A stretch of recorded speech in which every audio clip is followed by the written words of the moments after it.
Salut à tous, dans cette vidéo je vais vous parler des cuves IBC, c'est des cuves pour récupérer l'eau de pluie. Parce que je cherchais des infos sur internet pour le raccordement et j'en ai pas trouvé, ça m'a saoulé. Alors je vais vous faire un tuto complet sur où les trouver, à combien les trouver, comment les brancher en série, enfin tout ça, tout ça. Allez, on y va, c'est parti.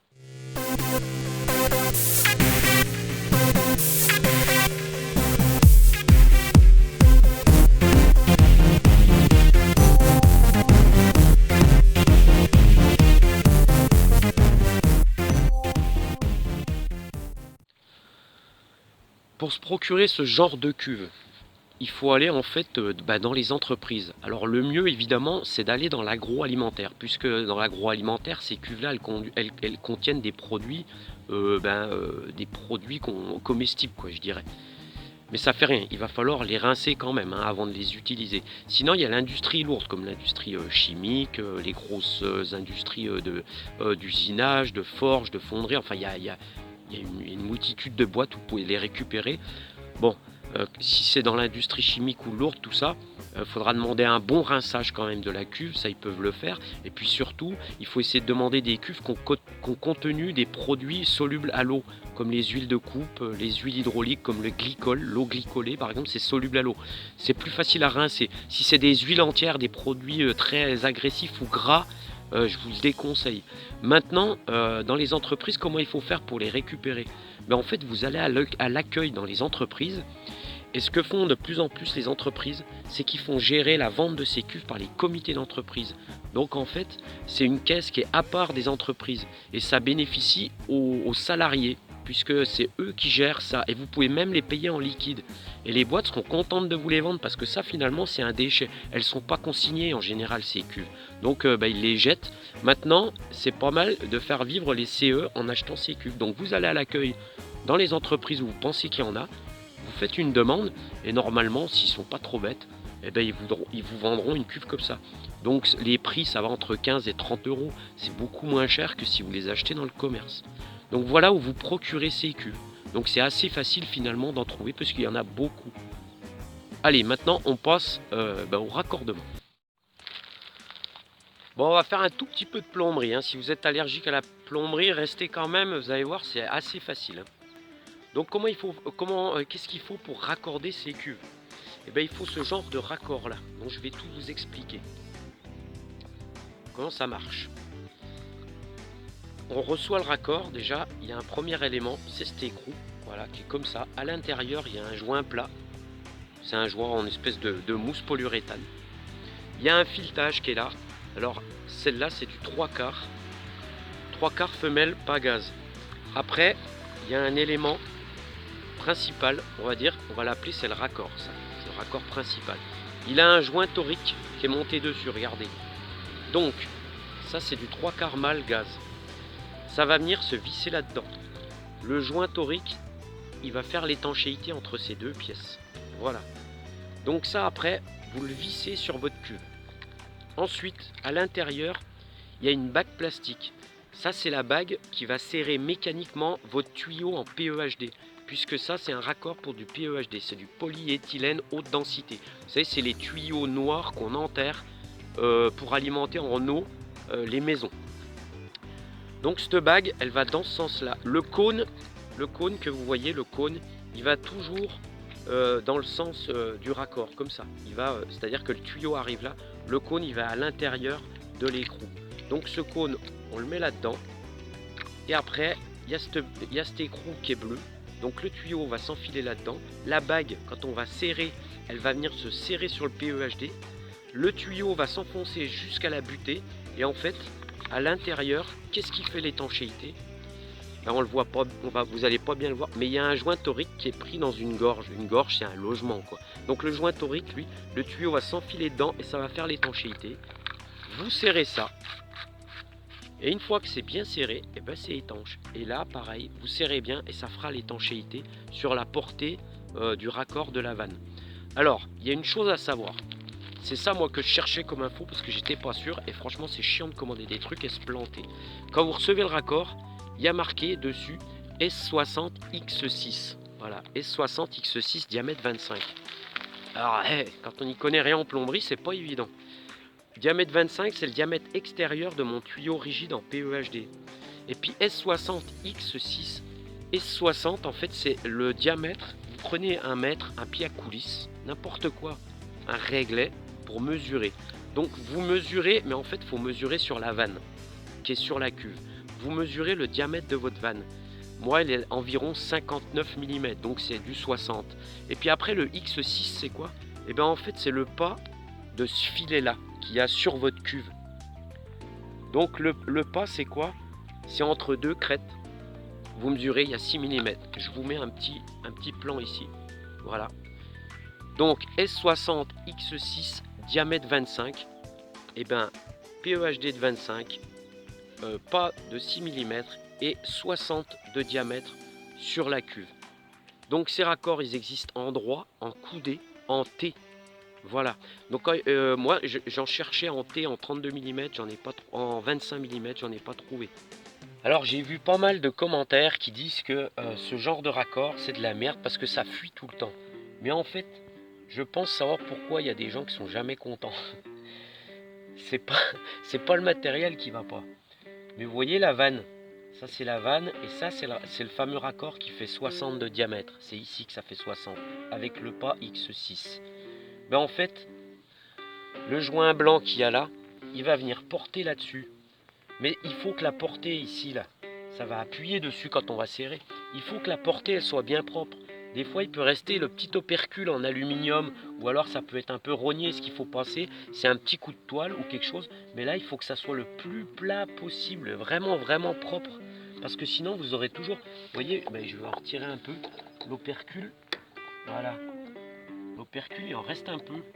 Donc ça va vous faire une surépaisseur et ça peut vous foutre en l'air votre étanchéité. Vous voyez, c'est un petit bout d'alu qui est comme ça, parce qu'il y a un opercule. Donc là, cette portée-là, ce qu'il faut faire, c'est qu'elle soit vachement propre. Donc après, vous prenez votre écrou en S60 X6, vous venez le serrer. Alors vous pouvez mettre un petit coup de pince ou avec quelque chose. Bon, faut pas serrer comme un sourd non plus parce que c'est quand même du plastique. Vous prenez votre écrou avec le joint torique que vous n'oubliez pas. Puis après, vous me les serrez dessus. Donc là, à ce niveau-là, il ne peut pas y avoir normalement de problème puisqu'il y a un joint torique qui assure l'étanchéité. Et puis après, le PEHD, le voilà. On pousse un peu. Voilà, on pousse un petit peu. On met la bague en plastique. Voilà. Mais de toute façon, je vous montre tout de suite après comment j'ai fait pour raccorder les deux cuves. On serre tout. Et normalement, eh ben, ça se passe bien. Alors, je vous montre comment raccorder les cuves entre elles. Allez, c'est parti. Bon, on va raccorder les cuves. Donc, on va dire que les raccords, là, ils sont déjà montés. Hein. Celui-là et celui-là sont montés. Ça, c'est les raccords droits qui vont sur les cuves. J'ai coupé des morceaux de PEHD. J'en ai coupé 2 morceaux. Donc, vous voyez, ça, c'est du PEHD, hein, avec le petit liseré bleu. Donc, j'en ai coupé 2 petits morceaux qui vont venir ici. Et vous voyez les rainures qui sont faites, ça c'est parce que j'ai déjà serré. Ça c'est la bague en plastique qui vient serrer mécaniquement. Donc je peux vous dire que ça serre très très fort. Hein. Donc ces 2 petits morceaux, je vais en mettre un par cuve. Donc je vais passer dedans. La bague, je la mets ici. Alors, ce qu'il faut faire là, c'est un petit chanfrein avec un couteau. C'est un tout petit chanfrein en fait, c'est un angle en fait, pour que ça rentre correctement dans le joint torique et que ça ne le blesse pas. Puis après, ce qu'il faut faire aussi, c'est la bonne vieille méthode, on crache dessus. Parce que la salive, c'est un petit peu gras, enfin gras. Et après on pousse, voilà, on vient en buter. La bague, on la met contre, et on n'a plus qu'à venir serrer. Voilà. Donc le premier installé, je fais pareil pour le deuxième.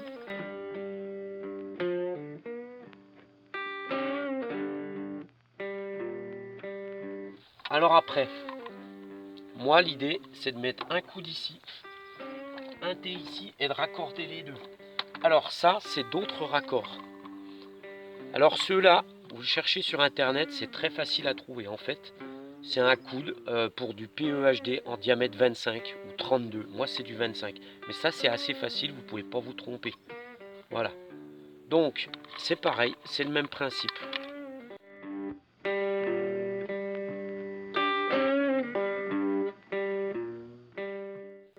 Donc vous vous pouvez serrer à la pince, mais je vous dis pas trop fort.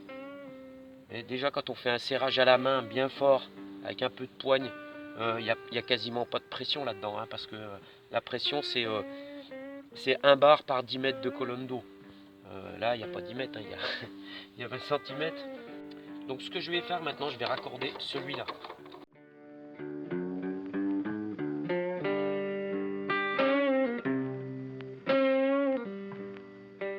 Maintenant, on va passer au thé. On va pas boire le thé, hein.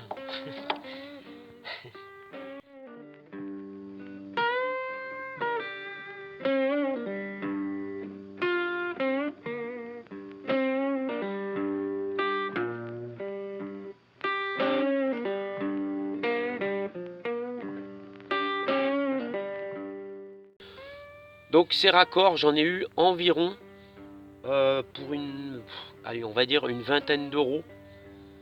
Donc j'ai 2000 litres d'eau. Moi les cuves je les ai pas payées. Il y en a une qu'on m'a donnée et une que j'ai récupérée dans une entreprise. Donc une vingtaine d'euros pour les raccords, les cuves gratuitement.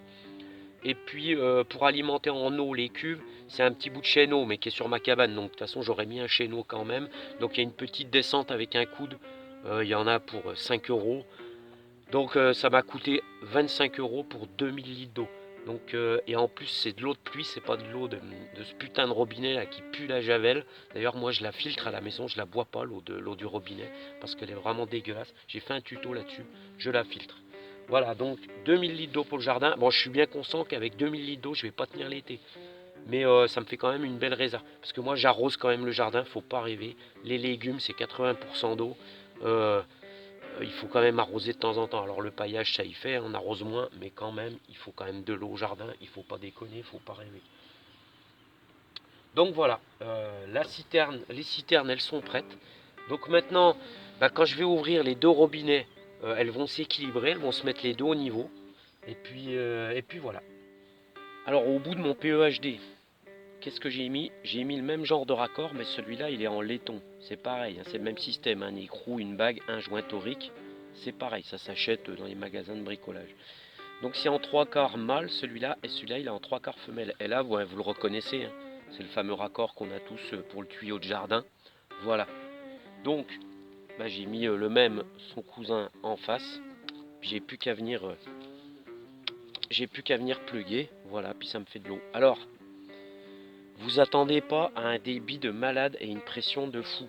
En fait, si ça dépendra la différence de hauteur entre votre point bas et vos cuves. Enfin, votre point d'alimentation d'eau et vos cuves. Moi, j'en ai pas beaucoup. Donc, je peux vous dire que ça coule pas énormément. Surtout quand les cuves, elles sont pas très remplies. Mais vous attendez pas à un truc de fou, quoi. Il y aura pas de pression là-dedans. Il y aura un peu de débit. C'est pas le bout du monde. Mais bon, ça fait quand même le taf. On prend un petit peu plus de temps peut-être pour arroser. Alors je vais peut-être réfléchir à une solution pour mettre en pression mes cuves.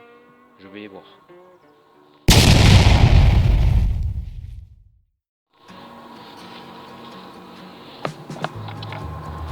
Font chier ces avions de merde là. Connard. Alors maintenant, quelques petits conseils pour installer les cuves. Bon évidemment, ça c'est logique, hein, mais il faut qu'elles soient sur un socle quand même qui soit solide, bien évidemment, puisque là il y a quand même 2 tonnes. Hein. Petit conseil, moi ce que j'ai fait, c'est que mes cuves elles sont de niveau comme ça, par contre elles sont légèrement inclinées en avant. En fait c'est pourquoi, c'est pour quand je les vidange, pour les nettoyer un coup, ou quand il reste plus beaucoup d'eau, que l'eau elle s'écoule facilement vers le robinet. Parce que si vous les mettez vraiment bien à plat, on a du mal à les vidanger totalement. Donc ça c'est un petit conseil que je peux vous donner. Et puis de les mettre au nord en fait. Moi elles sont au nord de ma cabane, ça évitera qu'elles prennent trop le cagnasse l'été. Bon l'hiver, vous faites comme vous voulez, si ça gèle et tout, vous les vidangez. Enfin moi je les ai mises au nord. Et puis le plus haut possible sur votre terrain bien évidemment, par rapport à votre point où vous allez arroser. Et puis aussi ce qu'il faut faire, ça je vais bientôt y faire. Mais il faut le cacher quoi, parce que c'est vraiment dégueulasse. C'est super efficient, c'est résistant. C'est costaud, c'est pas cher, mais alors qu'est-ce que c'est moche quoi. C'est vraiment, c'est une verrue quoi dans le terrain quoi. C'est dégueulasse. Donc je vais barder de bois, je vais y couvrir, et puis comme ça sera quand même plus joli. Et plus sympa. Alors je vous conseille aussi de choisir des cuves qui sont sur des palettes en plastique, pour si elles vont dehors, si elles sont pas abritées. Bon, si elles sont abritées, les pieds pas dans l'eau, vous pouvez prendre des palettes en bois. Mais si vous les posez par terre, vous mettez une palette en bois, vous êtes sûr qu'elles vont pourrir en quelques années et vous aurez tout à refaire, quoi. Donc voilà, à vous de voir. Maintenant, ben, je pense que j'en ai dit déjà pas mal, hein. J'espère que, j'espère que ben, vous aurez appris des trucs dans ce tuto, que c'était complet. Dites-moi le dans les commentaires. Maintenant, ben, sur ma chaîne, je suis en train de préparer un four solaire, mais vous allez voir, je vais essayer de faire un truc qui tabasse pour faire cuire des frites. Des frites au four. Et oui, mon Davidos. Je crois pas que j'allais faire bouillir de l'huile. Je vais pas pouvoir ça. À moins de mettre 3000 watts de photovoltaïque, mais j'ai pas de thune. Donc voilà. Donc je vous montre ça, vous allez voir, j'ai fait un truc, j'ai essayé de faire un truc bien. Voilà, cette vidéo se termine. Ben, je vous dis, prenez soin de vous, c'était GGR, salut.